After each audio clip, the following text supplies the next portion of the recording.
முனியப்பன் பேசுகிறேன் அண்ணா. நீதி அரசரே, எல்லா நீதிமன்றத்தில் தப்பாக கணக்காக தான் போகுது, தப்பாக கணக்காக தான் வருது.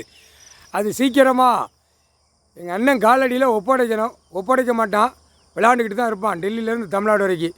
அது நானே பார்த்துக்கிறது அண்ணா. சாட்டை மிதி அடி உள்ள நீதிமன்றத்திலேருந்தே போகும்.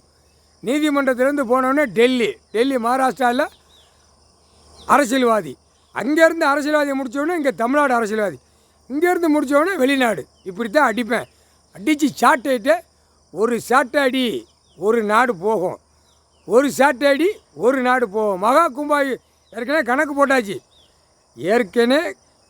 போட்டாச்சு, அமைதியாக போங்கடான்னாச்சு. அது 141 வருஷத்துக்கு அப்புறம் இப்போ 7 சேட்டை செஞ்சவன் பூரா உள்ள வலையில் மாட்டி கிடக்கான். பூரா நடிகர் 3 மாதத்துக்காரன் கிடக்கான். இந்து, முஸ்லீமு, கிறிஸ்டின் எல்லா நாயும் உள்ளே கிடக்கு. நாய் மாதிரி நாக்க தொங்க போட்டு பாவத்தை செஞ்சு அந்த நதிகளை பாழாக்குதான். அந்த நதி தண்ணியை பாழாக்குதான். கடவுள் கொடுத்த தண்ணி, பூமியில் ஆடு மாடு கோழி பறவைகளுக்கு விலங்குகளுக்கு பறவைகளுக்கு தண்ணி கொடுத்தீங்க. அந்த தண்ணி மானிட பிறவி பாழாக்குதான். அவனுங்களுக்கு பூரா அந்த காய்ச்சல் சாட்டே ஒரு குட்டுப்பு கொடுத்துட்டேன். அந்த காய்ச்சல் அங்கேருந்தே இந்தியா நாடு முழுவதும் பரவி மடியணும். அந்த சாட்டையை நான் வீசிக்கிட்டே இருப்பேன். சாட்டை கணக்கு எங்கள் அண்ணன் ஈஸ்வரன் நீதி அரசருக்கு முன்னாடி கணக்கு போட்டுக்கிட்டே இருப்பேன். போயிட்டு வந்து அடிப்பேன், கொடுப்பேன். போயிட்டு அடி உளம் கொடுத்துருவேன். முக்கால் சத்தியம்.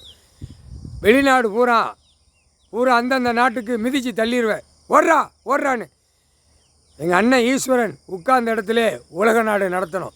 சந்தோஷம் அண்ணா, சந்தோஷம். நீதி அரசரே, முக்கால் சத்தியம்.